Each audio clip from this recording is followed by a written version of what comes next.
ब्रह्मासि त्वमेव प्रत्यक्षं ब्रह्म वदिष्यामि ऋतं वदिष्यामि सत्यं वदिष्यामि तन्मामवतु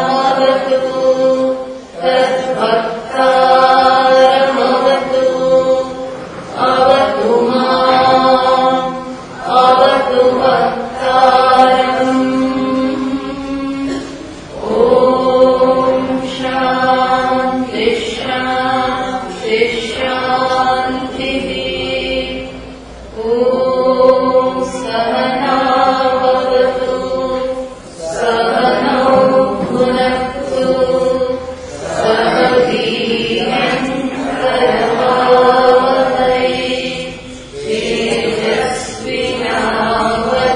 तेजस्विनावधीतमस्तु मा विद्विषावहै। ॐ शान्ति शान्ति शान्तिः। श्रुतिस्मृतिपुराणानाम् आलयं करुणालयं नमामि भगवत्पादं शङ्करं लोकशङ्करं शङ्करं शङ्कराचार्यं केशवं बादरायणं सूत्रभाष्यकृतौ वन्दे भगवन्तौ पुनः पुनः। ईश्वरो गुरुरात्मेति मूर्तिभेदविभागिने व्योमवद्व्याप्तदेहाय दक्षिणामूर्तये नमः। મંગલાચરણ છે એ આપણે હું બોલાવડાવું છું. સર્વ વેદાંત સિદ્ધાંત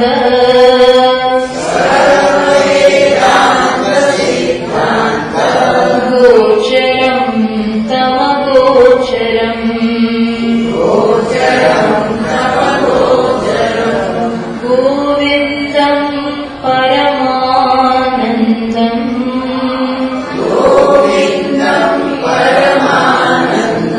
સદ્ગુરું પ્રણતોસ્મ્યહમ.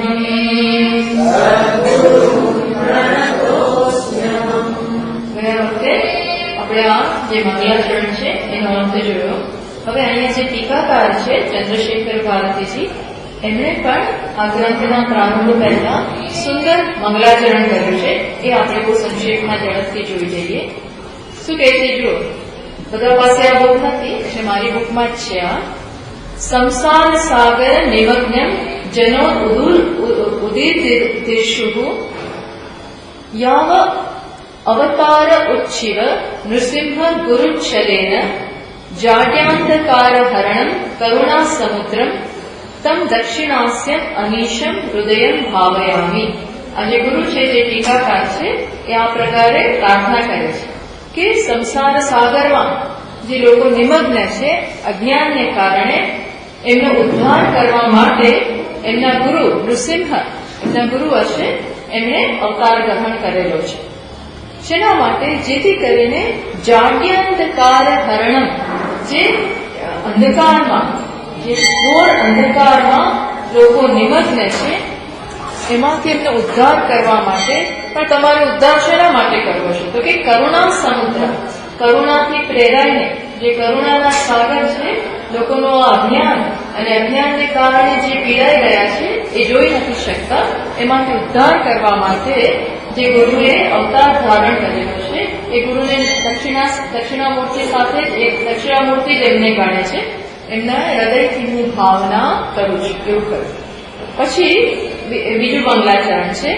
જ્ઞાન સ્વરૂપે વાગ્દેવી ભગવત પાદ પૂજિતે ચૂડામણિ વિવેકાદિન વ્યાકુરુષ્વ મુખાન મમ. હવે આ ટીકાકાર શારદા દેવી, આમ તો આ શૃંગેરી મઠના આચાર્ય હતા અને ત્યાંની અધિષ્ઠાત્રી દેવી શારદા છે, એટલે એમને પ્રાર્થના કરે છે હે જ્ઞાન સ્વરૂપ દેવી, વાણીની જે દેવી છે, ભગવત પાદ પૂજિત, જે પોતે શંકરાચાર્યજી પણ જેનું પૂજન કરે છે, જેના ઈષ્ટ દેવી છે, એવી દેવી ચૂડામણી વિવેકાદિન વ્યાપુરુષો મુખાન મમ. આ વિવેક ચૂડામણી જેની હું વ્યાખ્યા કરવાની ઈચ્છા ધરાવું છું, એ સરસ રીતે શ્રેષ્ઠ રીતે મારા હૃદયમાં એના ભાવ જન્મે, એનો અર્થનો સ્ફુરણ થાય, એ રીતે આપ મારા ઉપર કૃપા કરો. એવી શારદા દેવીને, ગુરુને, આ બંનેને પ્રાર્થના કરે. હવે વળી પાછા કહેશે શારદા દેવીને, પ્રસન્નાનામ ગભીરાણામ વચસામ દેશિકા ઈશિતુઃ ભાવઃ ત્વત્કૃપયા ચિત્તે ભાસતા મમ શારદે. વળી પાછી શારદા દેવીને પ્રાર્થના કરે છે કે જે મહાત્માઓના ગંભીર વચનો છે, જે એમનું જ્ઞાન છે, એ પ્રકારનું જ્ઞાન, એ જ જ્ઞાન મારા હૃદયમાં આપ પ્રકાશિત કરો, જેથી એમનું જ્ઞાન હું લોકોને પ્રદાન કરી શકું. એવી ચિત્તે ભાસતા, મારા ચિત્તમાં પણ એનો પ્રકાશ આપ પાથરો.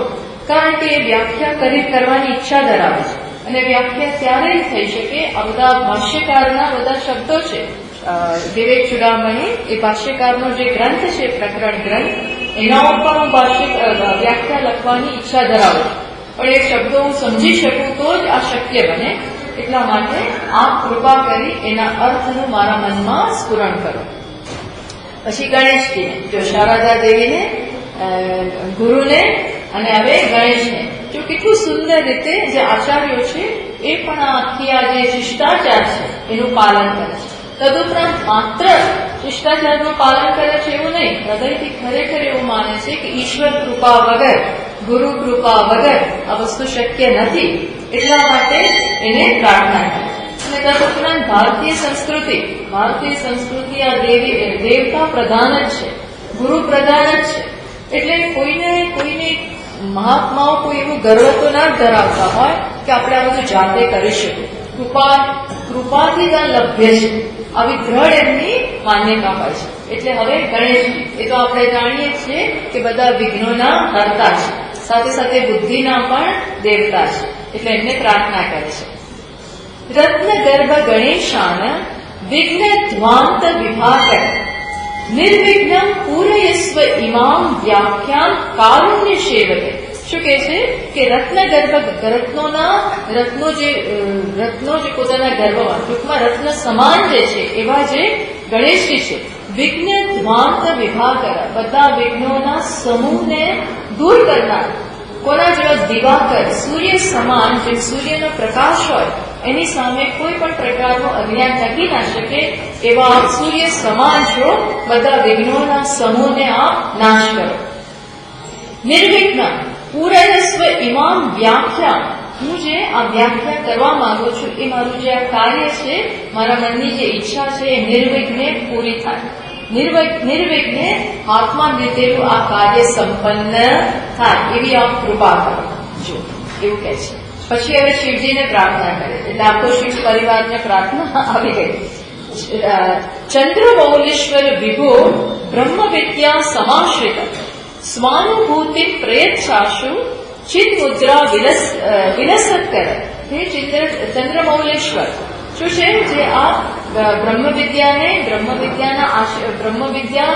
જેની બાજુમાં છે, ટૂંકમાં દેવી બ્રહ્મવિદ્યા જેને આશ્રિત છે, આપ અધિષ્ઠાન સ્વરૂપ છો, અને આપ જ બ્રહ્મવિદ્યા દેવી ઉમા હૈમાવતી પણ આપની પાસે જ છે. એવા જે આપ છો તે સ્વાનુભૂતિ પ્રયચ્છાશુ ચિન્ મુદ્રા વિલસત કરે, જે ચિન્ મુદ્રા ધરાવો છો અદ્વૈતની, જીવ અને બ્રહ્મનું ઐક્ય, એ જે ચિન્ મુદ્રા છે એ જે ચિન્ મુદ્રા ધરાવનાર, ટૂંકમાં આ સિમ્બલ છે એ અદ્વૈત, એ જે આપ ધરાવો છો એ હું સ્વાનુભૂતિ, હું મારો અનુભવ, એ જે કહેવા માંગુ છું, આ વિવેક ચૂડામણીનું જે તાત્પર્ય છે એ મારા હૃદયમાં પ્રકાશિત થાવ. એ પણ એમને પણ પ્રાર્થના કરે છે. ટૂંકમાં ગુરુને, ગણેશજીને, શિવજીને, શારદાને, ઉમાદેવી એટલે કે બ્રહ્મ વિદ્યા, આ બધાને પ્રાર્થના કરીને મંગલાચરણ કરી અને આ ટીકાકાર પ્રારંભ કરે છે.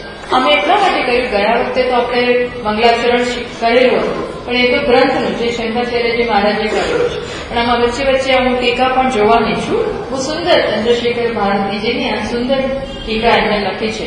બહુ જ વિદ્વત્તાપૂર્ણ છે. આ જે ટીકા છે એટલી બધી વિદ્વત્તાપૂર્ણ છે, એટલે એમનું પણ આપણને કૃપા પ્રાપ્ત થાય. એ શું કહેવા માંગે છે એ આપણે સમજી શકીએ.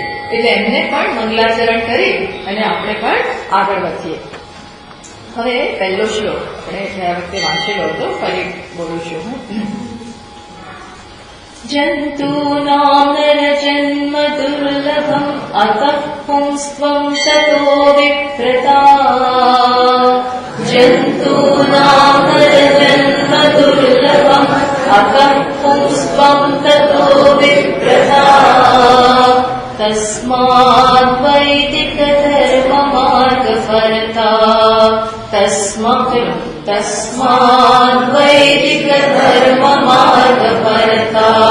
વિદ્વત્વમસ્માत् પરમ.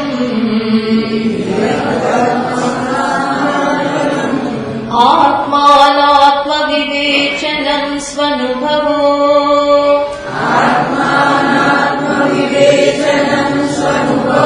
બ્રહ્માત્મના સંસ્થિતિઃ.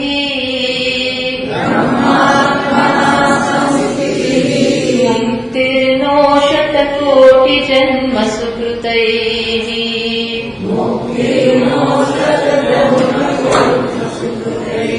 પુણ્યૈર્વિના લભ્યતે.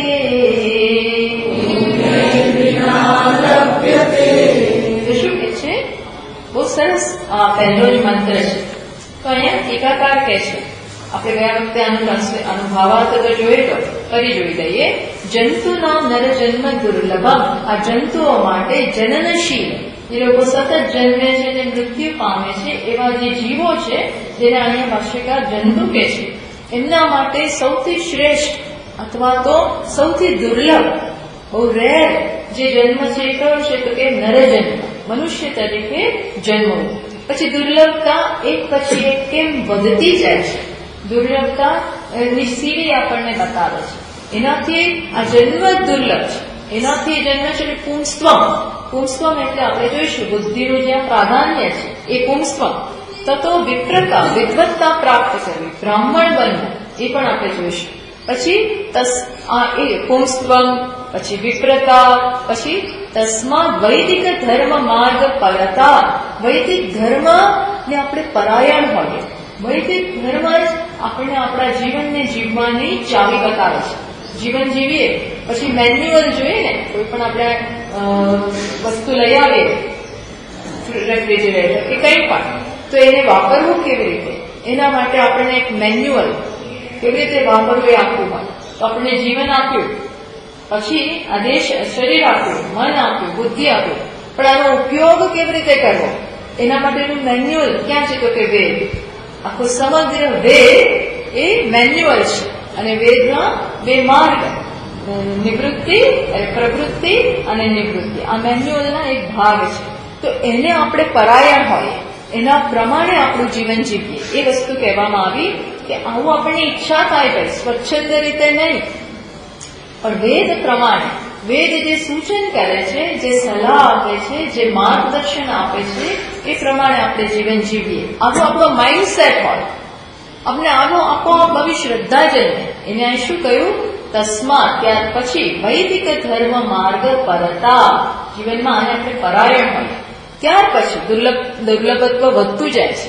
ત્યાર પછી આપણામાં આવું પણ હોય, વિદ્વત્વ અસ્માત પરમ, આનાથી ચડિયાતું. અસ્માત પરમ, આનાથી ચડિયાતું શું છે? તો કે વિદ્વત્તા.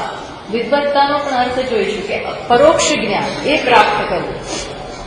પછી શું આગળ? આત્મ અનાત્મ વિવેચનમ. આત્મા અને અનાત્માનો વિવેક કરી શકવો, એ પણ દુર્લભતા વધતી જાય છે. અને પછી છેલ્લે શું? આ બધાનું પરાકાષ્ઠા શેમાં? તો કે સ્વ અનુભવ બ્રહ્માત્મના સંસ્થિતિ. આ પોતાનો અનુભવ થાય. આ બ્રહ્મ જેના વિશે સાંભળ્યું, જેના વિશે મનન કર્યું, એ મારું પોતાનું સ્વરૂપ છે એવું સમજી શકીએ અને એમાં નિષ્ઠ થાય. આ બધું દૂર ના રહે, આ બધું મારાથી વેગળું ના રહે, પણ શું બની જાય? એ મારો જ પોતાનો અપરોક્ષ અનુભવ. એટલે જીવનનું અંતિમ ધ્યેય શું છે? અપરોક્ષ અનુભવ.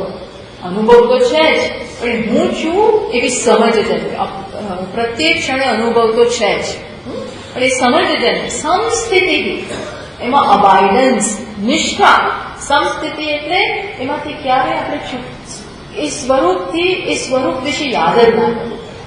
અત્યારે આપણે પ્રત્યેક ક્ષણે સત્સંગ કરવો, મીન્સ સત્સંગ કરવો પડે, યાદ કરાવડાવવું પડે, શ્રવણ કરવું પડે, મનન કરવું પડે, યાદ કરાવડાવવું પડે. આવું નહીં, યાદ જ ના, સ્વભાવ બની જાય. સ્થિત પ્રજ્ઞા. સ્થિત પ્રજ્ઞા એટલે જેની પ્રજ્ઞા સ્થિર થઈ ગઈ. હવે આ તત્વમાંથી ચ્યુત ના થાય, યાદ ના કરાવવું પડે. એટલે ત્યાં સુધી સહજ બનવું જોઈએ, સ્પોન્ટેનિયસ, સહજ બની જવું જોઈએ.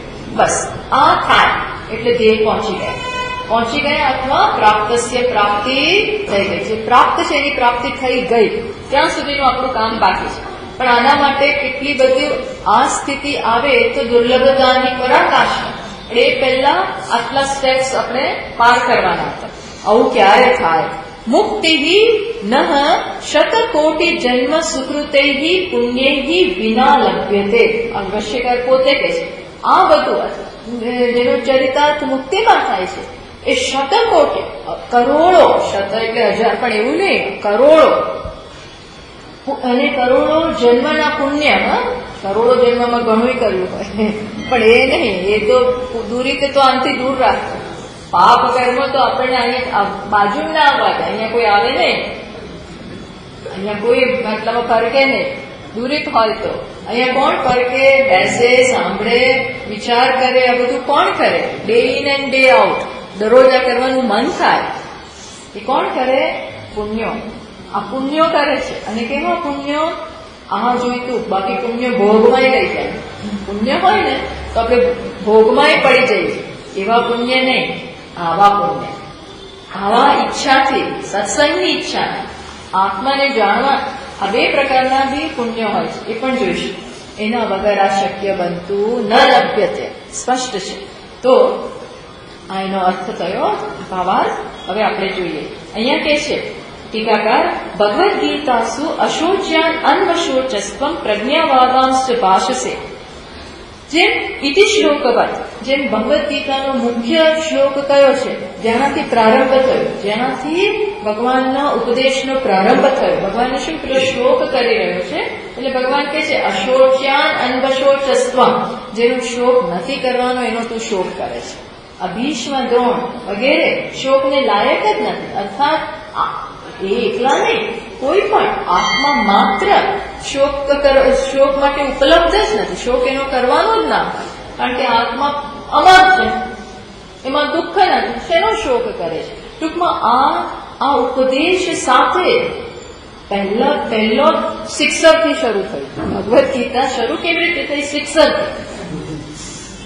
સીધો આડો સિંગલ રન કહેવાય કે રન નહીં, સીધું શિક્ષકથી શરૂ થાય છે.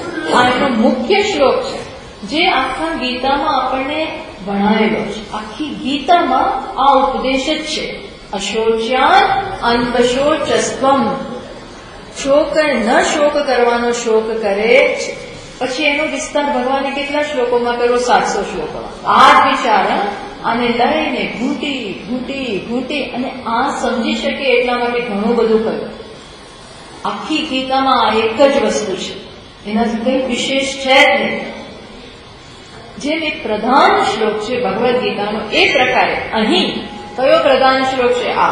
આપણે બોલ્યા ને પહેલો શ્લોક કે ઇતિ શ્લોકવત વિવેક ચૂડામણી પ્રકરણ પ્રતિપાદ્ય કૃત્સ્નાકમ સંગ્રાહકોયમ શ્લોક. આ શ્લોક આપણે જે વાંચ્યો જંતુના, આખું આ પ્રકરણ ગ્રંથ છે, એનો પ્રધાનભૂત શ્લોક કયો છે? જંતુના નરજન્મ દુર્લભ. અને પછી એ નરજન્મ નહીં, પછી શું આ જન્મમાં આવીને શું કરવાનું, કેટલી એક્ઝામ પાસ કરવાની. તેમાં એ છે ને કે પેલી એક્ઝામ કરો, પછી કેટ કરો, પછી આ કરો, તે કરો, પછી ક્યાં કેટલું થાય, પછી તમે ભણવાનું પૂરું થયું. એમ અહીં પણ જન્મ પ્રાપ્ત કર્યો, પછી પુંસ્ત્વમ, પછી વિપ્રતા, પછી વૈદિક ધર્મ માર્ગ પરતા, વિદ્વત્વમ, આત્મ અનાત્મ વિવેચન, સ્વનુભવો બ્રહ્માત્મના સંસ્થિતિ. આટલી એક્ઝામ પાસ કરવાની છે. બધામાં ઉત્તીર્ણ થાવ, પહેલામાં તો એ જે કહ્યું એ પ્રધાન શ્લોક છે, એ જ મુખ્ય શ્લોક છે. એ પહેલા એનાથી જ ભાષ્યકાર શરૂ કરે. એ તો છે જ ને ભાઈ, જન્મ તો અનિવાર્ય ઘટના છે જ. જન્મ જીવનની કેવી ઘટના છે? અનિવાર્ય ઘટના છે. પણ જન્મ ક્યાંય પણ થાય, જો આત્મા શરીર વગર હોતો જ નથી જ્યાં સુધીની મુક્તિ ન પ્રાપ્ત થાય. મુક્તિ પ્રાપ્ત થઈ, ટૂંકમાં જ્ઞાન થયું કે હું બ્રહ્મ છું, નિર્ગુણ, નિરાકાર, અસંગ, પરિપૂર્ણ, અશરીર. આવું જ્ઞાન થાય, ખરેખર આત્માને કોઈ શરીર છે જ નહીં. શરીર સાથે એનો કોઈ સંબંધ જ નથી. આ એનું પારમાર્થિક સત્ય છે. પણ આ જ્ઞાન ન હોય, આ તત્વ અગ્રહણ, આ જ્ઞાનનો અભાવ હોય, ત્યાં સુધી શરીર વગર આત્મા હોતો નથી. સમજો, ત્યાં સુધી આ જ્ઞાન ન હોય ત્યાં સુધી કોઈક ને કોઈક શરીર તો એનામાં છે જ. શરીર બદલતો રહે છે. ભૂતનું શરીર હોય, પ્રેતનું શરીર હોય, ત્યાં આ બધા શરીર છે. આ બધા શરીર છે. કોઈ કીટનું હોય, ભ્રમરનું હોય, પશુઓનું હોય, પ્રાણીઓનું હોય, પક્ષીનું હોય, દરિયામાં રહેતા કેટલાય જીવજંતુઓ છે, ઉપર અરે કેટલા, પણ તો ખબર નથી. આ વાયુવાળું શરીર હોય, અગ્નિનું શરીર, આ બધા ભૂત પ્રેતના આવા શરીરો હોય. શરીર વગર તો હોતો જ નથી. પણ એ એકેય શરીર શ્રેષ્ઠ, મીન્સ એ બધા કરતા સૌથી ઉત્તમ કયું છે? તો કે નર. આ શરીર શ્રેષ્ઠમાં શરીર છે. આ વેશ, બીજા બધા વેશ નહીં. કોઈક ને કોઈક વેશ તો આત્મા ગ્રહણ કરે જ છે. આપણે કેટલાય વેશ ગ્રહણ કર્યા. ગ્રહણ કરીએ છોડીએ, ગ્રહણ કરીએ છોડીએ, બીજો પકડીએ. જેમ એટલા માટે ભગવાને કહ્યું ને, વાસાંસી જીર્ણાની યથા વિહાય નવાની ગૃહનાથી નરોપરાણી. જૂના કપડા છોડી નવા કપડા પહેરે. એ જૂનું સારું કે ખરાબ આપણે નક્કી કરવાનું. જૂના કપડા છોડી નવું પહેરીએ, નવા પહેરીએ એ સારું છે કે ઉતરતું મળ્યું છે આપણને ખબર નથી. નવું જે શરીર મળશે એ ઉતરતું છે કે ચડિયાતું, એ ભાષ્યકાર કહે છે. જો નરરૂપી શરીર ના હોય તો એ ઉતરતું શરીર છે. શ્રેષ્ઠ શરીર કે શ્રેષ્ઠ વેશ કયો છે? નર. એટલે કે છે કે આ તો અત્યંત જંતુના નરજન્મ દુર્લભમ. આ જન્મ પ્રાપ્ત કરવો એ તો બહુ જ અત્યંત દુર્લભ છે. ઈશ્વરની મહાન કૃપા હોય. આપણા સંસ્કાર તો આપણે દરેક જન્મમાં થોડા સંચય કરતા હોઈએ છીએ, પણ બધું જ ભેગું થવું, બધા જ પુણ્યો ભેગા થાય, ઈશ્વરની કૃપા ભેગી થાય. કેટલું બધું એડજસ્ટમેન્ટ ઈશ્વર કદાચ કરતા હશે, આપણને ખબર નથી. એવું શક્ય બને કે આપણા અકાઉન્ટમાં પાપ વધારે હોય, પણ સાથે અમુક એવી પ્રાર્થના કરી હોય, હૃદયના ઊંડાણમાંથી પ્રાર્થના થઈ હોય કે ભગવાન આ ભવસાગરમાંથી મુક્ત કર, મને મુક્ત છોડાવ, હું આમાં પડવા નથી માંગતો, તું કૃપા કર કે એવી લાયકાત આવે. તો એવા ઊંડાણમાંથી પ્રાર્થના થઈ હોય તો ઈશ્વર સાંભળે. આ સાંભળે છે ને, એ સાંભળે આપણને, કાને આપણી પ્રાર્થના ધરે. એ બહુ દુર્લભ છે.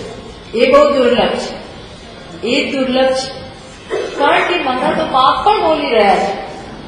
પાપ ન હોય એવું શક્ય જ નથી. આપણે અનેક જન્મોમાં અનેક કર્મો કરેલા છે, પાપ પણ હોઈ શકે. એટલા માટે કહે છે કે આ જન્મ બહુ દુર્લભ છે પ્રાપ્ત કરવો. એક વખત ચલો પ્રાપ્ત કર્યું, પછી શું કે છે? એ કહેવા દ્વારા બીજું પણ સૂચન થઈ ગયું. અહીં ટીકાકાર કહે છે, નરજન્મ પ્રાશસ્ત્ય કથન મુખેન શરીર વ્યતિરિક્ત આત્મ અસ્તિત્વ તાવત ધ્વનયતી.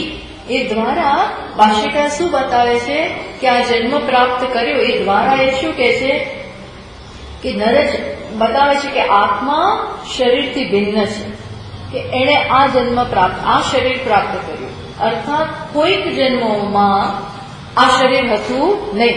ટૂંકમાં આ કહેવા દ્વારા શું સૂચન થયું કે આત્મા શરીરથી ભિન્ન છે. આપોઆપ થઈ જ ગયું. નહીં તો હમણાં આ પ્રાપ્ત કરે, પછી કોઈકમાં બીજું પ્રાપ્ત કરે, પહેલા કોઈક બીજું. આ દ્વારા શું બે વસ્તુની વાત કરી દીધી? શું વાત કરી દીધી? આત્મા અને શરીર ભિન્ન છે. કહી જ દીધું, આનું આ શરીર બીજા જન્મમાં નથી જતું.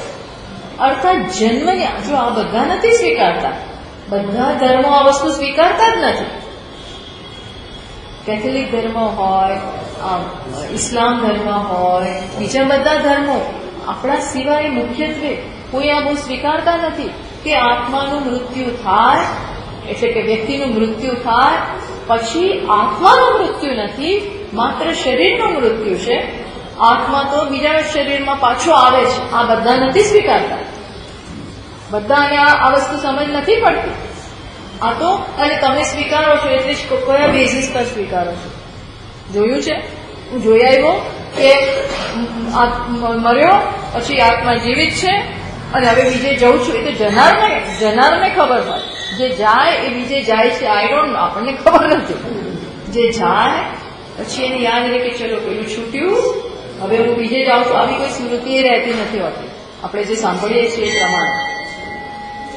એટલે એવરી ટાઈમ તમે તો નવા જ છો.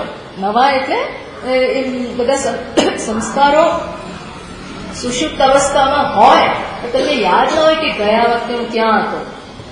એવું કોઈ સ્મૃતિ સારું છે ભગવાન એવી તો આપતા નથી, બધું ભૂલવડાવી જાય છે. નહીં તો તું નવા જન્મમાં સેટલ કેવી રીતે થવું? પેલું જૂનું યાદ આવવા કરે તો જૂનું બધું યાદ આવ્યા કરે તો માણસ નવામાં સેટલ જ ના થઈ શકે. એટલે બાળક તરીકે જન્મે કે ક્યાંય બીજે ક્યાંય જન્મ તો બધું જૂનું નવે નામથી બધું શરૂ થાય. પણ ટૂંકમાં કહેવા અહીંયા શું માંગે છે કે આપણે આ સ્વીકારીએ છીએ કયા બેઝિસ ઉપર? આપણી પાસે આ શ્રદ્ધા છે. શેનામાં શ્રદ્ધા છે? વેદ આવું કે છે, શાસ્ત્રો આવું કે છે, વેદ આવું કે છે એટલે આપણે સ્વીકારીએ. ઘણા સ્વીકાર વેદ કે છે એટલે શું? એટલે શું થાય કે આ ગયું એટલે એની સાથે બધું ગયું. આ શરીરનું મૃત્યુ થયું સાથે બધું અંત આવી ગયો. આ તો આમ તો મૂર્ખાય જ છે. શરીરનું મૃત્યુ થાય એ સાથે આપણું મૃત્યુ થઈ ગયું. આજે જે લોકો આ સ્વીકારતા નથી એમને તો અનેક પ્રશ્નો રહેવાના, અનેક પ્રશ્નો મનમાં રહેવાના. તમે જોજો, જરાક વિચાર કરો, જે આ વસ્તુ ના સ્વીકારે, આ પ્રકારની જેનામાં આસ્થા નથી, આસ્તિકતા, શ્રદ્ધા નથી, કે આ સમજ નથી કે આત્માનું મૃત્યુ તો હોય જ નહીં, માત્ર શરીરનું મૃત્યુ થતું હોય પછી આ આત્માની યાત્રા આગળ ચાલતી હોય, પહેલેથી ચાલતી આવે છે અને હવે આગળ ચાલે છે. આ તો બહુ રીઝનેબલ વસ્તુ છે. કેમ નહીતર મારો અહીંયા જન્મ અહીંયા કેમ થયો? આ મા બાપના ઘરે આ પ્રકારની શક્તિઓ સાથે અહીંયા જ કેમ થયો અને બીજાનો કેમ ના થયો? બીજાનો આફ્રિકામાં કેમ થયો? બીજો સુખી કેમ છે, બીજો દુઃખી કેમ છે? તરત પ્રશ્ન થાય. બે ભાઈ બહેન હોય એમાં એક જ મા બાપના બાળકો હોય, એમાં એકને બિચારાને દુઃખ હોય જીવનમાં અને એકને સુખ હોય, એક રૂપાળો હોય, એકને શ્યામ રંગ હોય. આ બધું કેમ? એકનો સ્વભાવ એવો હોય, બીજાનો સ્વભાવ બીજો હોય. તો પ્રશ્ન કે મને કેમ આવો? છોકરાઓ પ્રશ્ન કરે મામા હું કેમ કાળો અને એ કેમ રૂપાળો? આવું કેમ? એ આવું કેમ? અર્થાત આ બધું શું બતાવે છે કે આપણી હિસ્ટ્રી છે, આપણી હિસ્ટ્રી ચાલે છે. આ કારણ વગર નથી, આ બધાનું કારણ છે. જુઓ, આ બધાનું કારણ છે. શું કારણ છે? જૂના મારા કર્મો. આ શું બતાવે છે? આસ્તિકતા. આસ્તિકતા બતાવે છે. તદુપરાંત એકી સાથે આત્મા અને અનાત્મા ભિન્ન છે, શરીરથી આત્મા ભિન્ન છે એનું પણ સૂચન થઈ ગયું. પછી કહે છે કે તદા શરીર વ્યતિરિક્તમ આત્મનઃ સૂચિત પ્રસિદ્ધમ ખલુ અનેકૈઃ કુસુમૈઃ યુજ્યમાનમ સૂત્રમ તેભ્યઃ અતિરિચ્યતે ઇતિ. જે રીતે બધા જ માળા બનાવતા હોય એમ બનાવે છે, એ માળામાંથી પસાર થતું પેલું સૂત્ર છે એ બધા ફૂલો કરતા અલગ છે. એ રીતે અનેક જન્મોમાંથી આત્મા પસાર થાય છે, અનેક શરીરો ગ્રહણ કરે છે, એ બધા કરતા આત્મા ભિન્ન છે. એટલે આ દ્વારા શું કહેવાય કે શરીર પ્રત્યે કઈ આસક્તિ? આ શરીર તો રહેવાનું જ નથી. આ તો પ્યોરલી એન્ડ પ્યોરલી સાધન છે, જેમાં જેટલું આના ઉપર વધારે આપણે ગંભીરતા ઉપર પૂર્વક વિચાર કરીએ, જરા ગંભીર બનીએ તો તરત ખ્યાલ આવે કે આ તો માત્ર મારું જે કામ કરવાનું છે એ પતાવો, અને બીજી કોઈ આસક્તિ રાખવાની જરૂર નથી. બીજા એક મહાત્મા કહે છે કે આની સાથે જે જોડાયેલા છે કુટુંબ, એ પણ બધા કેવા છે, આપણે પેલું નદીમાં બેઠા હોઈએ અને બોટમાં બધા સાથે બેસીએ અને જેવું પૂરી થાય એટલે બોટને છોડી દઈએ, પછી બધા છૂટા પડી જાય. એ પ્રકારે આ કુટુંબ આપણું ભેગું થયું છે. સગા સંબંધીઓ અહીં સુધી થોડા વખત માટે બધા ભેગા થયા છે. બોટ લઈ જાય ત્યાં સુધી જઈશું અને પછી બધા છૂટા પડી જઈશું. અર્થાત માણસે આ બાબતમાં તો સ્વાર્થી બનવું જોઈએ. અહીંયા જ કહે છે આ સ્વાર્થમાં, કયા સ્વાર્થમાં? કે મારે આ કામ કરવાનું છે, એમાં મારી ક્યાંય કોઈ આસક્તિ નડે નહીં. આ પરમેનન્ટ બોડી નથી, આ શરીર એ કોઈ પરમેનન્ટ છે જ નહીં.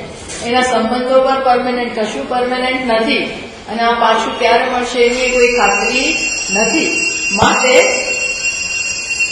બહુ ત્વરા, બહુ ઝડપથી જે કામ પતાવવાનું છે, કારણ કે એનું કોઈ ખબર નથી કે ક્યારે લઈ લેવામાં આવશે, ક્યારે આ લઈ લેવામાં આવશે એની કોઈ આપણને ટાઈમ નથી કીધું. ચાલ તારી પાસે આટલા સમય છે, તારે તું આ પ્રમાણે કર પ્લાનિંગ.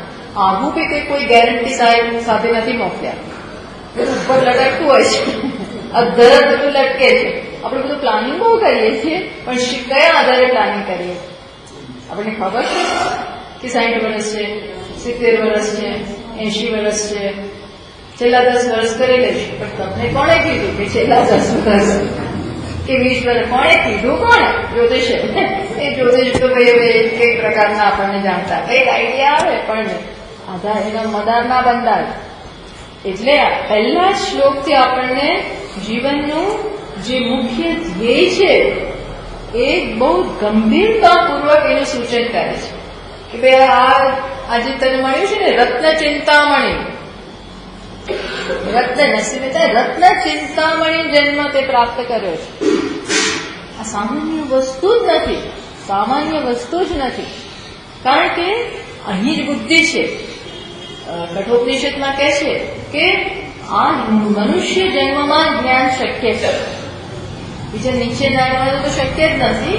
પણ કેમ? કારણ કે યથા આદર્શે તથા આત્મને, જેમ આપણે આપણા અરીસામાં મોઢું જોઈએ આપણને કેટલું સ્પષ્ટ દેખાય, એ પ્રકારે અહીં જે બુદ્ધિ છે એ અરીસા સમાન છે, જેમાં આપણે આત્માનું જ્ઞાન પ્રાપ્ત કરી શકીએ.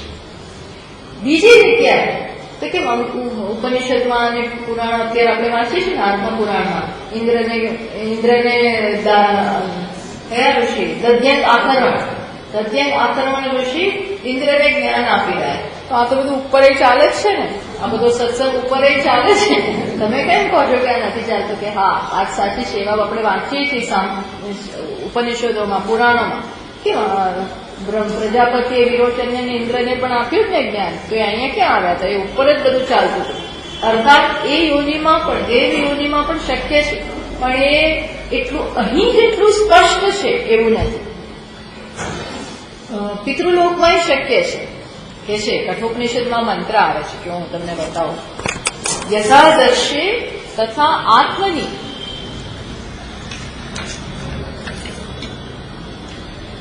યથા સ્વપ્ને તથા પિતૃલોકે. પિતૃલોકમાં કઈ પ્રકારનું જ્ઞાન થાય? યથા સ્વપ્ને, સ્વપ્નમાં આપણને બધું કેવું દેખાય? જરા ધૂંધળું દેખાય, યાદ ના હોય, આછું યાદ હોય. ઘણાને બહુ ક્લિયર દેખાય, પણ એ પછી બહુ લાંબી એમાં મહેનત, એક તો થોડાક સમય માટે હોય અને એટલું ત્યાં વિવિધ કશું બહુ સ્પષ્ટ નથી હોતું. એવું કંઈક જ્ઞાન ક્યાં થાય? પિતૃલોકમાં. પછી યથા અપ્સુ પરિવદ દૃશ્ય તથા ગંધર્વલોકે. ગંધર્વલોકમાં છે શક્ય, પણ કઈ પ્રકારનું? પાણીમાં આપણો પડછાયો કેવો દેખાય? માત્ર જરાક આકૃતિ કંઈક ખ્યાલ આવે અને એ હલતી હોય. એ પાણી વિક્ષિપ્ત હોય એટલે એ પણ ચંચળ હોય. એવી કંઈક સમજ ક્યાં પ્રાપ્ત થાય? કરવી હોય તો ગંધર્વલોક. એક બ્રહ્મલોકમાં પ્રાપ્ત થાય. છાયા તપયોહો ઇવ બ્રહ્મલોકે. બ્રહ્મલોકમાં આ પ્રકારનું જ્ઞાન શક્ય છે. બ્રહ્મલોકમાં કેવું? છાયા એટલે કે પડછાયો અને સૂર્યનો તડકો, આ બંને કેટલા સ્પષ્ટ છે. તાપ અને છાયો, એવું સ્પષ્ટ જ્ઞાન બ્રહ્મલોકમાં શક્ય છે.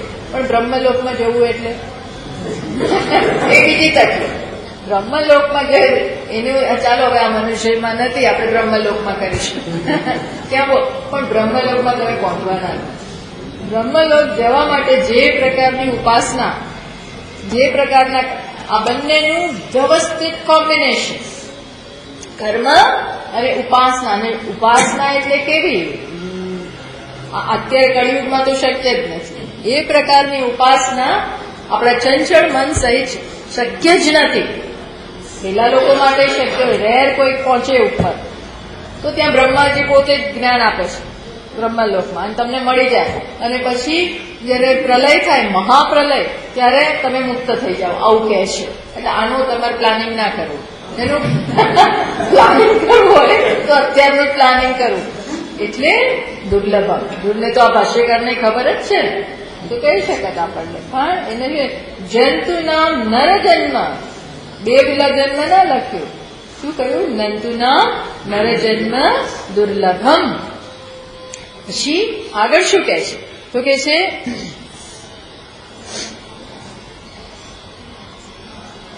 અતઃ પુંસ્વ. એનાથી આગળ દુર્લભ કઈ વસ્તુ છે? અમારી બુક આખી પાકી ગઈ છે. તતો અતઃ એટલે એના કરતા ચડિયાતું છે પુંસ્વ. પુંસ્વમ એટલે પુરુષ પણ. જો હવે આ એક શબ્દ એમને આ એક શબ્દ પાછો ભાષ્યકાર પુરુષ રહ્યા ને, અને પાછા પેલા ઓર્થોડોક્સ વ્યવસ્થિત. ઓર્થોડોક્સ તો મારાથી ના કહેવાય, આપણાથી એમને ના કહેવાય, પણ એ જમાનો હતો. તદુપરાંત પાછા બધું શાસ્ત્રમાં સ્પષ્ટ છે. શું છે? સ્ત્રીયા વેદે અધિકાર અભાવાત. એ જમાનામાં તો, અને હજી પણ જે લોકો ચુસ્ત લોકો છે, ચુસ્ત બ્રાહ્મણો, ખાસ કરીને સાઉથના અને કાશીના અને આ બધા જે હોય ને, વેદમાં સ્ત્રીઓને અધિકાર નથી. અને આવું માનનારા છે. એ જમાનામાં એવું કંઈક કારણ પણ હશે. એના માટે આ લોકો બધા બહુ ઘણા બધા કારણો આપે છે. કે એક તો વહેલા સ્ત્રીઓનું રક્ષણ થવું જોઈએ, સમાજમાં એમ તેમ ફરી ના શકે. અને એ જમાનામાં તો સંન્યાસ એટલે શું? ઘર છોડીને તમે જતા રહો અને પરિભ્રાણ ચારે બાજુ ફરતા હો, એક જગ્યાએ તમે રહેતા ના હો. હવે આવી બધી વસ્તુ સ્ત્રી ઉપાધિ સાથે, ખાસ હવે કદાચ પણ શક્ય હોય, પણ એ જમાનામાં તો શક્ય છે. તદુપરાંત અમુક બધી દ્રષ્ટિએ જમાનો અત્યારે જે પ્રકારનું સંરક્ષણ છે એવું ત્યારે નહોતું. આ બધા કારણોને કારણે સ્ત્રીઓને વેદમાં અધિકાર નથી. પણ એ જમાનામાં એક્સેપ્શન હતા. મૈત્રી છે, ગાર્ગી છે, આ બધા. એટલે દરેક સમયે એક્સેપ્શન્સ તો નીકળી જ આવે, એવા તો નીકળી જ આવે. એટલા માટે આ પુંસ્વનો અર્થ આવો કરવાને બદલે આ જમાના પ્રમાણે, કારણ કે આવો અર્થ કરે તો કેટલા લોકો રહે? આવો અર્થ કરે કે માત્ર સ્ત્રીઓ જ ને જ્ઞાન. તું તો પછી અત્યારે તો આપણે જોઈએ છે સ્ત્રીઓ જ વધારે સાંભળતી હોય છે, સ્ત્રીઓ જ વધારે આ સાંભળે છે. સ્ત્રીઓ બોલનારી પણ હોય છે, સ્ત્રીઓ જ સાંભળતી હોય છે. એટલે આનો આપણે થોડા બ્રોડ માઇન્ડેડલી અને એવો અર્થ કર. જમાના પ્રમાણે આચાર્યોનું કર્તવ્ય છે કે અર્થને થોડો બ્રોડ બનાવો. જેમ ભગવાને બધું કર્મકાંડ એટલે માત્ર વેદમાં રહેલા ચુસ્ત પેલા કર્મો છે એમાંથી કર્મકાંડના અર્થને બહાર કાઢી અને ક્યાં લઈ આવ્યા? જીવનમાં લઈ આવ્યા. તારું પ્રત્યેક કર્મ શું બની જાય? કર્મયોગ. એ અર્થ કર્યો. બાકી જૂના જમાના પ્રમાણે અગ્નિહોત્ર આવા દરરોજના જે વૈદિક કર્મો હોય એ જ અર્થ થતો હતો. પણ ભગવાને રેવોલ્યુશનરી છે. ભગવાન કેટલા મોડર્ન છે વિચારો, એકદમ આધુનિક વિચાર ધરાવતા. એટલે આને ત્યાં રાખી મૂકીશું તો સમય પ્રમાણે તમારે ચેન્જીસ લાવવા જ પડે. આ સ્મૃતિકારોનું કર્તવ્ય છે. સ્મૃતિકાર એટલે બધા મહાત્માઓ જે થઈ ગયા એ જરૂર પડે તો સમાજ પ્રમાણે, સમય પ્રમાણે, સંજોગો પ્રમાણે અર્થ આ પ્રમાણે અને કરવો જ જોઈએ. જેવી રીતે વૈષ્ણવ આચાર્યોએ કેટલો સરસ પૂજા. હવે માત્ર વેદમાં તો તમને આ વિષ્ણુ ભગવાનને, શિવજી આ બધું કઈ પુરાણોના જે આપણને ભગવાનો પ્રાપ્ત થાય છે, દેવતાઓ, એ ત્યાં ના પ્રાપ્ત થાય. વેદમાં કોઈ આવું નામ નથી, કૃષ્ણને આવું બધું નામ નથી. ટૂંકમાં ત્યાં એવા દેવતાઓનું નામ નથી. એની એક પ્રકારની પૂજાઓ ક્યાંય જોવા નથી મળતી. ત્યાં તો છે ને આ વાયુની પૂજા, વાયુનું ધ્યાન, અગ્નિ દેવતાનું ધ્યાન, સૂર્ય દેવતાનું ધ્યાન, પ્રાણનું ધ્યાન એ કારણ કે એ જમાનો એ હતો, એ સૂક્ષ્મતા હતી, એ મગજની સ્થિરતા હતી, એટલે કુદરતનું તમે એ કરી શકતા હતા. જયારે જેમ જેમ સમય બદલાય, હવે આપણને થોડું કોન્ક્રીટ જોઈએ, એટલે વ્યાસજીએ પુરાણો લખ્યા અને એમાંથી આપણને આ બધા દેવતાઓ પ્રાપ્ત થયા. અને હવે આપણે એ દેવતાઓની એક મૂર્તિમાં, એક પ્રતિમામાં પૂજા કરીએ, પણ એ લાગુ પડે એ જ આપણો એ ભાવના સમગ્ર જગતમાં વ્યાપ્ત થવી જોઈએ. આ વિચારો લાવ્યા કોણ? તો કે રામાનુજાચાર્ય, વલ્લભાચાર્ય, આ બધા જ આચાર્યો, વૈષ્ણવ સંપ્રદાયના બધા આચાર્યો બહુ આ બાબતે બહુ મહાન ક્રાંતિ લાવી છે, બહુ મહાન ક્રાંતિ લાવી શક્યા. અને આપણને કેટલું ભાવનામાં કેટલું પ્રગતિ કરાવડાવે છે. આપણી ભાવના કેટલી સમૃદ્ધ થઈ ને આ બધી પૂજાઓને કારણે, કેટલી ભાવના, કેટલા રીચ છીએ. બાકી આપણે મોટું અગ્નિની ભાવના કરો, શું કે સમજ જ ના પડે તો શું ભાવના થાય? આપણું હૃદય કોરું કાટ રહી જાય. લાગણીશીલ લાગણીનો કે ધ્યાનનો એનો કોઈ એની પ્રગતિ જ ના થાય. માણસ સાધન ના મળે તો ક્યાં સાધ્ય સુધી પહોંચવાનો જ નથી. એટલે સમયે સાધ્યમાં પરિવર્તન નથી આવતું, પણ સાધન આપણને સાધનમાં પરિવર્તન, સમય પ્રમાણે સાધન, એ સમયને અનુરૂપ સાધન આપણને આપે છે. એ જ પ્રમાણે અહીં તો હું એ કહેવા માંગુ છું કે પુંસ્વમનો અર્થ શું કરવાનો? માનસિક વૃત્તિ, મનની એ સ્ટ્રેન્થ, એ પુંસ્વ. અને એ દ્રષ્ટિએ જોઈએ તો દરેકે દરેક વ્યક્તિ, પછી સ્ત્રી હોય, સ્ત્રી જાતિ હોય કે પુરુષ જાતિ હોય, બંનેમાં બધું છે. બંનેમાં નબળાઈ પણ છે અને શક્તિ પણ છે. આ દરેક વ્યક્તિમાં એક પુરુષપણું છે અને એક સ્ત્રીપણું પણ છે. જ્યાં પુરુષાર્થનું પ્રાધાન્ય છે, જ્યાં ઉપર ઉઠવાની શક્તિ છે, એને શું કહેવાય? પુરુષપણ. અને જ્યાં થોડી નબળાઈ હોય, આવેગોને વશ થતા હોય, લાગણીને વશ થતા હોય, લાગણી બહુ સુંદર છે, પણ લાગણી વેડા નહીં. લાગણીને કારણે આપણે જીવનના ધ્યેયથી ચ્યુત થઈ જાય, ઉપર ઉઠી જ ના શકીએ. આ બધું સ્ત્રીપણ. પણ સ્ત્રીમાં પણ પેલો પુરુષ હોય. હવે જોઈએ છીએ ને સ્ત્રીઓ, આપણે ઝાંસીની રાણી, એમાં શું સ્ત્રીપણ? એ બાળકને ઉછેર્યો એને, એટલે માયાળું પણ ના હોય એવું નહીં, પણ સાથે પુરુષ 100 પુરુષ કરતા સવાય એ શક્તિ હતી. તો દરેક સ્ત્રીમાં આ હોવું જોઈએ, દરેક પુરુષમાં આવું. જો પુરુષમાં આ ના હોય તો એ જીવનમાં આગળ ના વધી શકે. કયું ના હોય? આ પુંસ્વમ, આ માનસિક શક્તિ ના હોય, પુરુષપણું ના હોય. પ્રકૃતિ પુરુષ બંનેમાં છે, દરેકમાં પુરુષ પણ છે અને પ્રકૃતિ પણ છે. પણ આપણે પ્રકૃતિથી ઉપર ઉઠીએ એટલે, અને ચૈતન્ય, પ્રકૃતિ એટલે જડતા અને પુરુષ એટલે ચૈતન્ય તરફ આપણે આગળ વધીએ, એના માટેની શક્તિનું આવાહન કરીએ. આનો અર્થ થાય પુંસ્વમ. તો એ સ્ત્રીઓમાં પણ હોય તો એ પુરુષ જ છે, માનસિક રીતે, બૌદ્ધિક રીતે. અને પુરુષમાં જો ના હોય તો એ સ્ત્રી જ છે, તો એ સ્ત્રી છે. આપણે કશી કોઈ ટીકા નથી કરતા, પણ આવો અર્થ આપણે કરવો જોઈએ, તો જ આપણે સમજી શકીએ. પછી અતઃ પુંસ્વમ,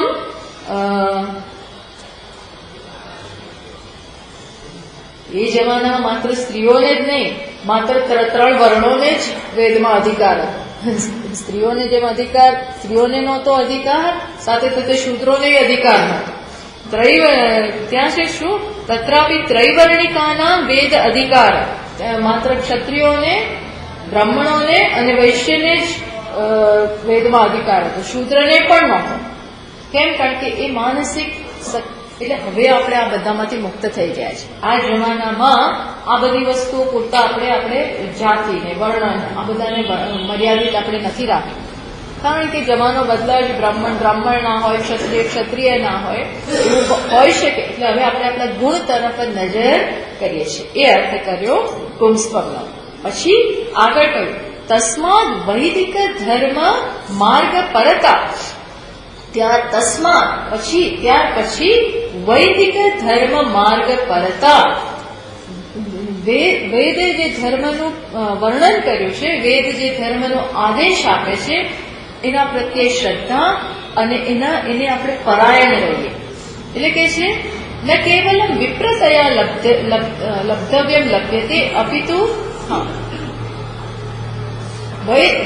જો શાસ્ત્રમાં મેં કહ્યું એ પ્રમાણે આપણા જીવનને કેમ જીવવું એ બંને વસ્તુનું સૂચન કર્યું છે.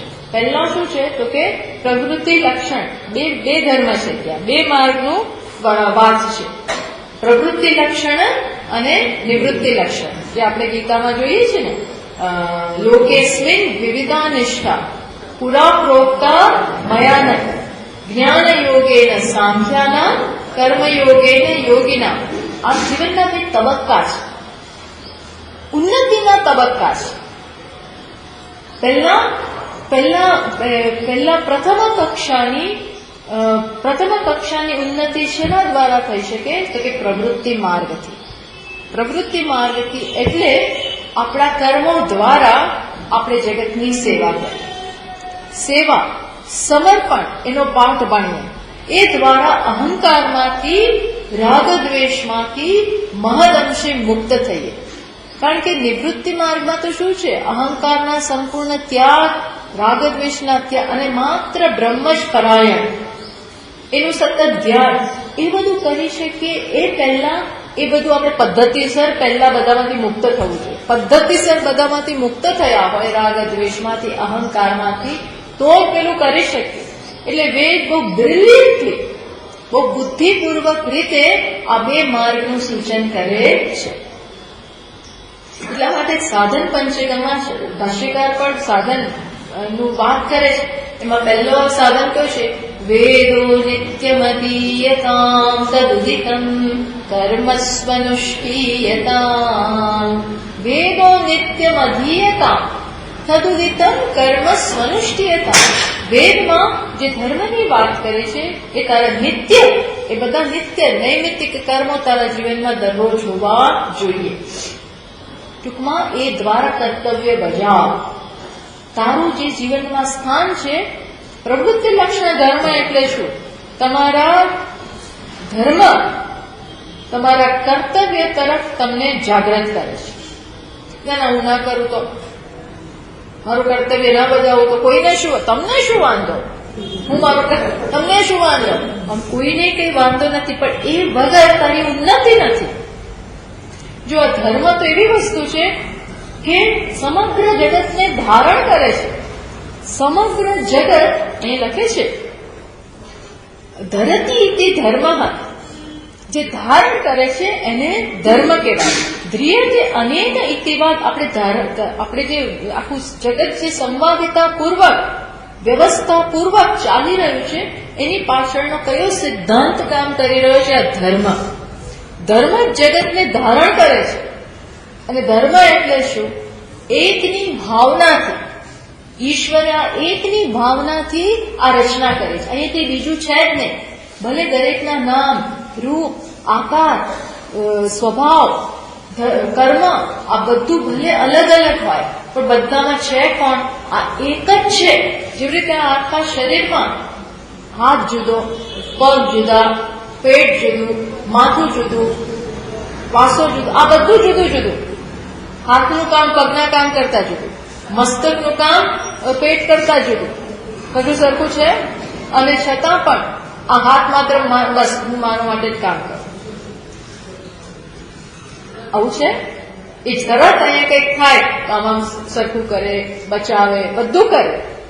અર્થાત આ સમગ્ર શરીરમાં એક જ આત્મા છે, એક જ વસ્તુ છે. એ ભાવનાથી આખું શરીર કામ કરે છે. જો આખા શરીરના પ્રત્યેક અંગો કઈ ભાવનાથી કામ કરે છે કે આખા શરીરમાં એક જ આત્મા છે. દરેક પોતાનું કામ, સેવા બીજા માટે બજાવે છે. વાય? કારણ કે હું જ છું, પગમાં હું છું, ટચલી આંગળીમાં છું, બધે હું છું. આને કહેવાય હાથ જરા કઈ કરતો હોય તો એનું ધર્મ છે. કેમ? કારણ કે એ બીજા માટે નથી કરતો, એ કરશે અને આના પાસેથી એ પણ કંઈક પ્રાપ્ત કરશે. હાથ પગની સેવા કરશે અને પગની સેવા હાથ પ્રાપ્ત કરશે. હમણાં આપણે આત્મપુરાણમાં વાંચીએ છીએ, દરેક ઉપકાર કરે છે અને બીજાનો ઉપકાર પ્રાપ્ત કરે છે. મસ્તક વિચારવાનું કામ કરે છે, પણ જો પેટ ખાવા પીવાનું ને ડાયજેસ્શનનું એનું કામ ના કરતું હોય તો આ શું કરી શકે? એસિડિટી જાત જાતનું થાય, માથું ચડે, આ શું પછી વિચારવાનું છે? અર્થાત આ સમગ્ર જગતમાં કયો ધર્મ છે? સમર્પણ. બધા એકબીજા માટે કરો તો જ આખા શરીરનો ઉદ્ધાર થશે. ધીસ ઇઝ કોલ્ડ ધર્મ.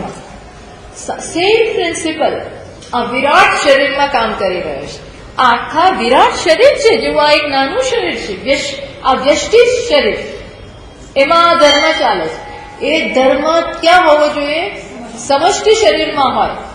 ભગવાન કહે છે ને, અગ્નિ સ્વર્ગ એ મારું મસ્તક છે, વાયુ મારો વચ્ચેનો ભાગ છે, અંતરિક્ષ મારો વચ્ચેનો ભાગ છે, પૃથ્વી મારા ચરણ છે.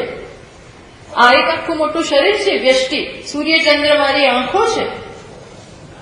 આખું એક શરીર છે. એમાં એ શરીર ક્યારે વ્યવસ્થિત ચાલે? આ ધર્મ હોય તો, કર્તવ્ય હોય તો, બધા સમર્પણ કરતા હોય તો આ આખું શરીર ચાલે. This is the idea behind ધર્મ. ધર્મ પાછળ આ કામ, આ વિચાર છે, આ તાત્પર્ય છે. માત્ર એટલા માટે નથી કર્મ કરો, અંદર અહિંસા ને પ્રેમ ને દયા, એમને મફતનું નથી કહેતા. દરેક પોતાનું કર્તવ્ય બજાવે તો આ છે પ્રવૃત્તિ લક્ષણ. પર ભલે ઉપરથી આપણને એમ લાગે કે જો અમને આમ કરવાનું કહ્યું, આમ કરવાનું કહ્યું, આમ કરવાનું કહ્યું, ડૂઝ એન્ડ ડોન્ટ્સ શાસ્ત્રમાં બહુ છે. એટલે આપણને એમ થાય કે આપણને કીધું, પણ એ કીધા પાછળ શું છે? તું આ ઐક્યની ભાવના લાવ. એ જો થશે પછી પેલા સૂક્ષ્મ આત્માને તું જાણી શકીશ. એ બધા સીધો પેલો નિરવયવ સૂક્ષ્મ આ બધાથી પર જે છે એને જાણી શકાય એમ છે જ નહીં. એટલા માટે પહેલો તબક્કો છે નો ધર્મનો. પહેલો તબક્કો છે નો પ્રવૃત્તિ લક્ષણ ધર્મ. એમાંથી ઉત્તીર્ણ થાવ, પછી નિવૃત્તિ લક્ષણ, પછી નિવૃત્તિ લક્ષણ, અર્થાત ત્યાં પછી હું આ તત્વને સૂક્ષ્મતાથી ગ્રહણ કરી શકું છું અને એમાં મારું ધ્યાન કેન્દ્રિત કરી શકું છું. કારણ કે હવે અહમની પણ માગણીઓ નથી. ઇદમ સાથે કોઈ પ્રશ્ન રહ્યા નથી. ખ્યાલ આવ્યો? અહમની કોઈ તીવ્ર માગણીઓ નથી, રાગ દ્વેષ નથી. ઇદમ સાથે વ્યવહાર શુદ્ધ કરો. વ્યવહાર શુદ્ધિ કરવી પડે. વ્યવહાર શુદ્ધિ નથી. વ્યવહાર શુદ્ધિ થાય શેનાથી? આ ધર્મથી, કર્મકાંડથી, કર્મયોગથી, મૂલ્યોથી. એટલા માટે વૈદિક ધર્મ માર્ગ પરતા તારા જીવનમાં વેદ જેમ કહે છે એ પ્રમાણે તું કર. વેદ તો માં છે અને માં શું ઈચ્છે? આ બાળક પૂરેપૂરો પરિપક્વ થાય અને એને સર્વાંગી વિકાસ થાય. એક જ વિકાસ નહીં, માત્ર મસ્તકનો જ વિકાસ થાય એવું નહીં, આખું વ્યક્તિત્વ એનું ફૂલે ફાલે. એવી સમજથી વેદ માએ આખું સૂચનો કર્યા છે. પ્રવૃત્તિ લક્ષણ, નિવૃત્તિ લક્ષણ. આમાં જેની શ્રદ્ધા, આ જે શ્રદ્ધા ધરાવે છે એ જ વેદ કે છે એમ કરી શકે, નહીં તો કરી શકે નહીં. એટલે આપણામાં જન્મીને બુદ્ધિ પ્રાપ્ત કરીને આવી સમજ જન્મવી કે શાસ્ત્રો જે કહે છે, ઉપનિષદ જે કહે છે, ધર્મ જે કહે છે સાચું છે અને એના પ્રમાણે હું જીવું. આ જે શ્રદ્ધા અને બુદ્ધિમાં આ જે માઇન્ડસેટ આપણું આવે છે એ બહુ રેર વસ્તુ છે, બધા નથી હોતી. તરત જ પ્રશ્ન કરે કેમ, શું કરવાનું, મને ફાવે એમ હું કરું, તમારા માટે કરવું એવું મારે જરૂર નથી, હું મારું કરું, મારું પૂરું કરું. આ પ્રશ્નોને તો જન્મે. ધીમે ધીમે આ જે થાય છે ને એ સારું છે. બુદ્ધિ લોકો વિચારે છે, પણ ઘણાની હું વિચાર માં કેમ દીકરી કરે वो પ્રશ્ન ના કરતા હતા. પણ હવે જેમ જેમ જેમ જેમ આ બધાથી આપણે દૂર થતા જાય છે એમ એમ કરોડો પ્રશ્ન અંદર જન્મે. હું મારું કરું, ખમા ખાવ પીવ, તમારું કર્યા કરું તો તમારું ક્યારે પ્રોગ્રેસ થાય? એટલે હું જુદો થઈ જાઉં, એટલે હું મારા કરાયણ થાવ. જો આ બધું જે આવે છે ત્યારે શું છે, ઐક્યની ભાવના વિસરાતી જાય છે. અહમ કેન્દ્રિત, અહમ જ અગત્યનો બની જાય છે. અહમ સિવાય બીજા કોઈ અગત્યના રહેતા જ નથી. સમર્પણ તો ક્યાંય ભાગી ગયું. સમર્પણ છે ને, શેના માટે સમર્પણ? હું શું કરવાને સમર્પિત થાવ? તમને સમર્પિત થાવ, સમાજને સમર્પિત થાવ, બધા સમર્પિત થાવ, તો મારા ધ્યેય, મારી કેરિયર, મારું એ તો થાય જ કેવી રીતે? એટલે આ શું છે, આ જુદું પ્રકારનું મન છે, જે આવી કોઈ શ્રદ્ધા નથી, આસ્તિકતા નથી. જ્યારે અહીં શું, આ વૃત્તિ આવી, આ શ્રદ્ધા આવી, એ બહુ ઈશ્વરની કૃપા છે. ધીમે ધીમે ગુણ દુર્લભતા છે કે આવું મન હોય આપણું. મંદિરે જવાનું મન જ થાય, સત્સંગમાં જવાનું મન જ થાય, ગુરુઓને પ્રણામ કરવાનું મન થાય, બધું એની જાતે થાય, બહુ વિરોધ ના થાય. આ શું બતાવે છે? ઈશ્વરની કૃપા બતાવે છે. વિરોધ વગર બધું થાય. એક વખત આપણું આપોઆપ મન થાય અને કરીએ તો ત્યાંથી જે આવી રહ્યું છે આપણે ઝીલી શકીએ, અને બાકી આવતું ક્યાં ઝીલવાના, આપણે ઉપલબ્ધ જ નથી. એટલા માટે કહ્યું તસ્માન વૈદિક ધર્મ માર્ગ કરતા.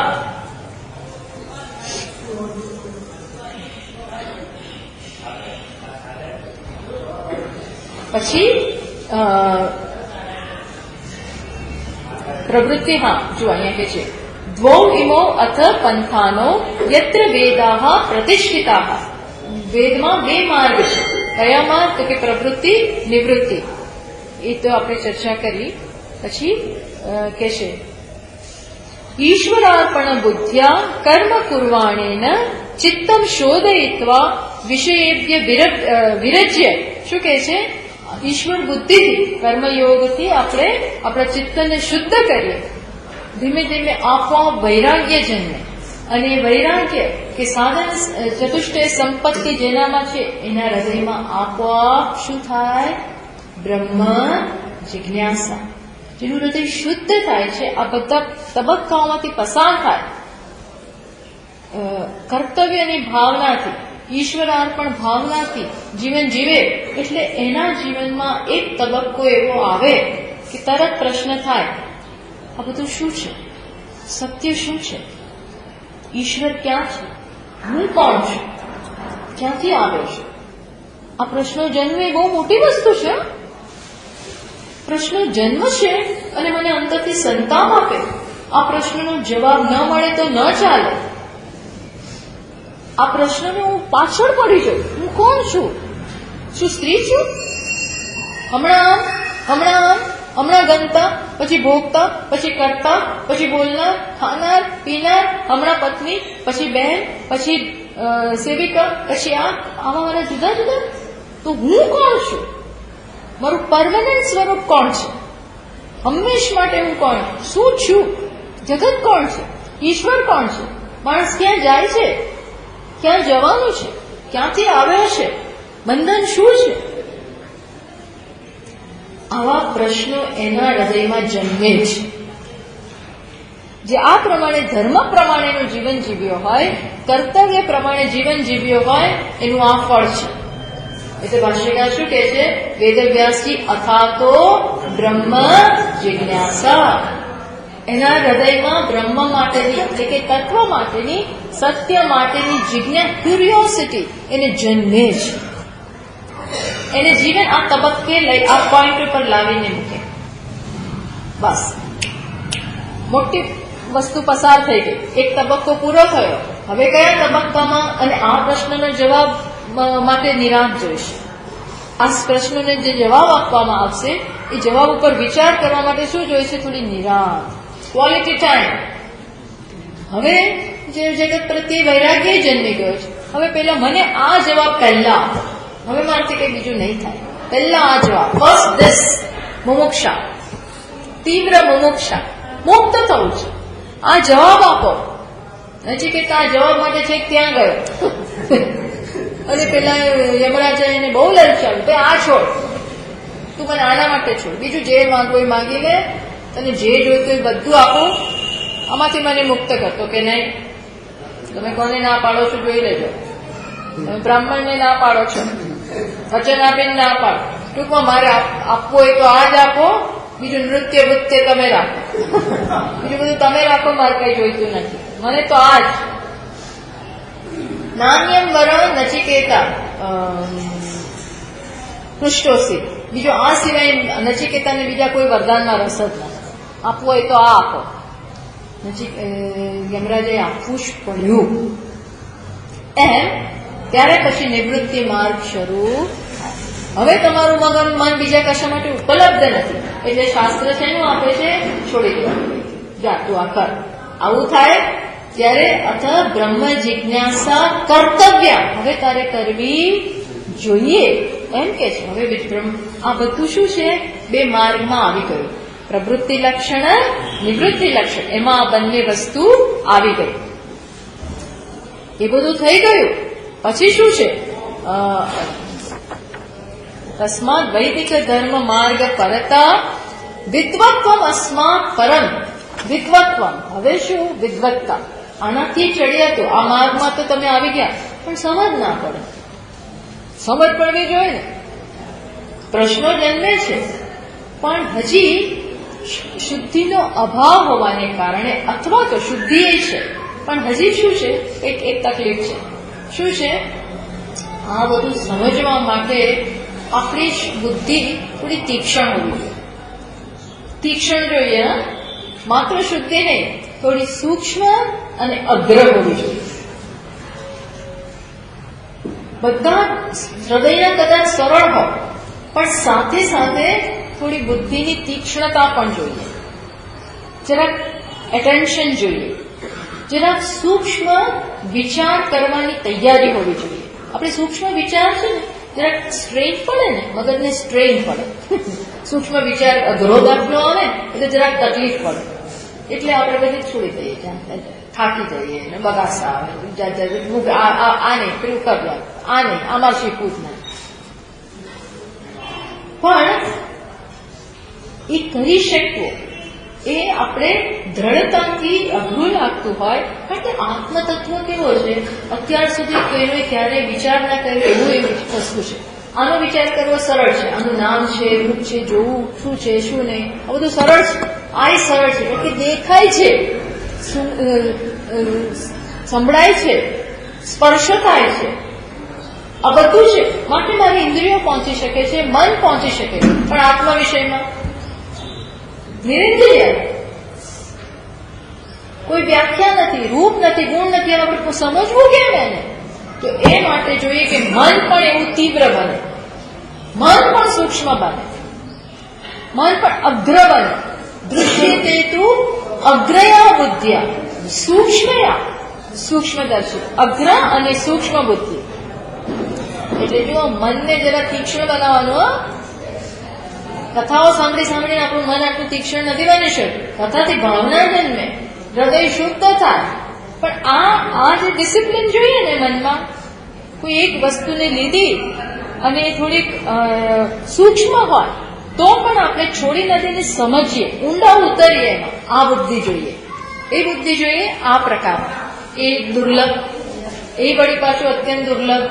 એટલે કે છે વિદ્વત્વમ અસ્માત પરમ. આનાથી ચડિયાતું શું છે? વિદ્વત્તા. વિદ્વત્તા એટલે એવું નહીં કે બધા ઉપનિષદના બધા મંત્રો આવડે અને શ્લોકો બધા આવડે ગીતાના, એ નહીં. બધું વ્યાકરણ આવડે એ બધું નહીં, પણ આ જે કહેવામાં આવશે આત્મા વિશે, જગત વિશે, એ બધું જે સૂક્ષ્મ વિચાર છે એ સમજ પડે. એ તો શું થાય?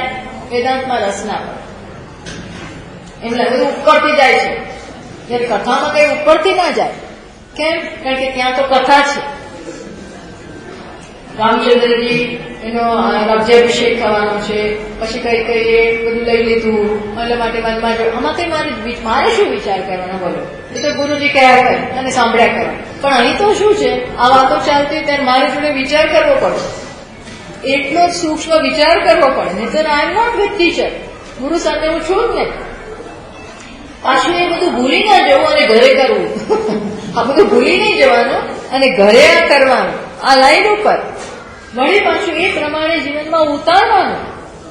નિધિધ્યાસન કરવાનું, બહુ સૂક્ષ્મતા માંગી લે. વિદ્વત્તા, મનની બુદ્ધિની તીવ્રતા.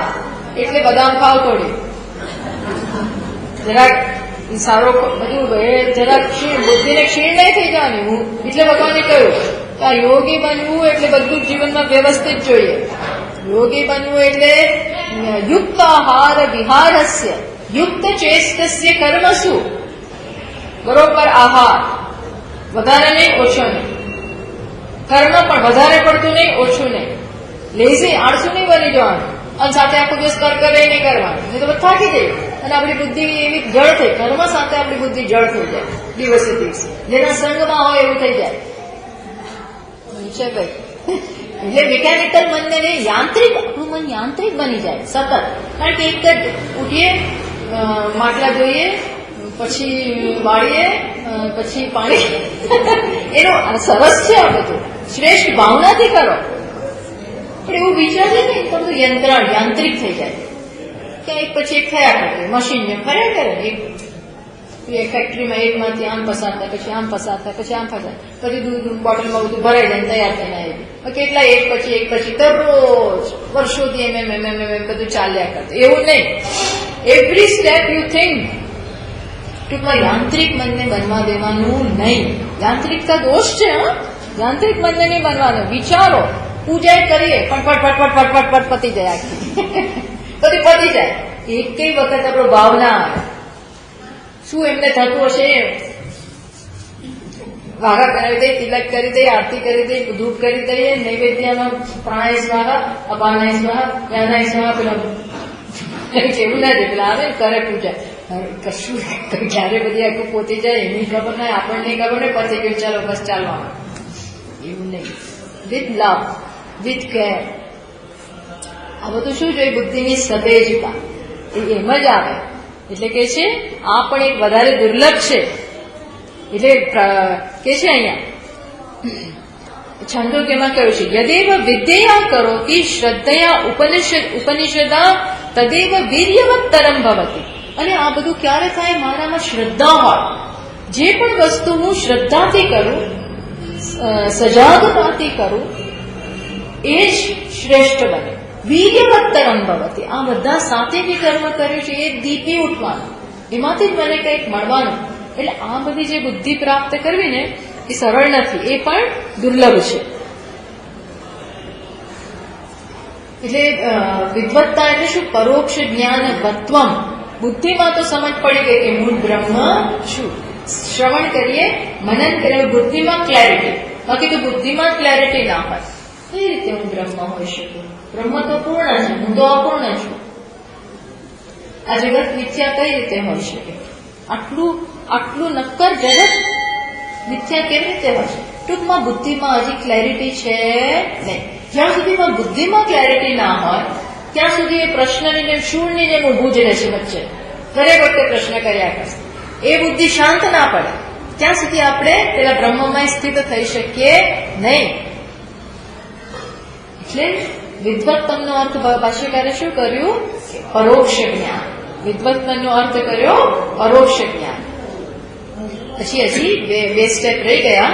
કયા બે સ્ટેપ રહી ગયા? આત્મ અનાત્મ વિવેચનમ અને સ્વનુભવો બ્રહ્માત્મના સંસ્થિત. આ બે સ્ટેપ રહી ગયા. એ આપણે હવે પછીના ક્લાસમાં જોઈશું. આ થયું. પછી પરોક્ષ જ્ઞાન થઈ ગયું. બ્રહ્મ આત્મા છે એ જ બ્રહ્મ છે. પણ હજી પ્રત્યેક ક્ષણે આ અનાત્મા તો બાજુમાં જ છે, શરીર બાજુમાં છે, મને છે, બુદ્ધિ છે. તો એમાંથી બહુ ધૈર્યપૂર્વક આત્માને પ્રત્યેક ક્ષણે અનાત્માથી હું ભિન્ન કરતો જાઉં.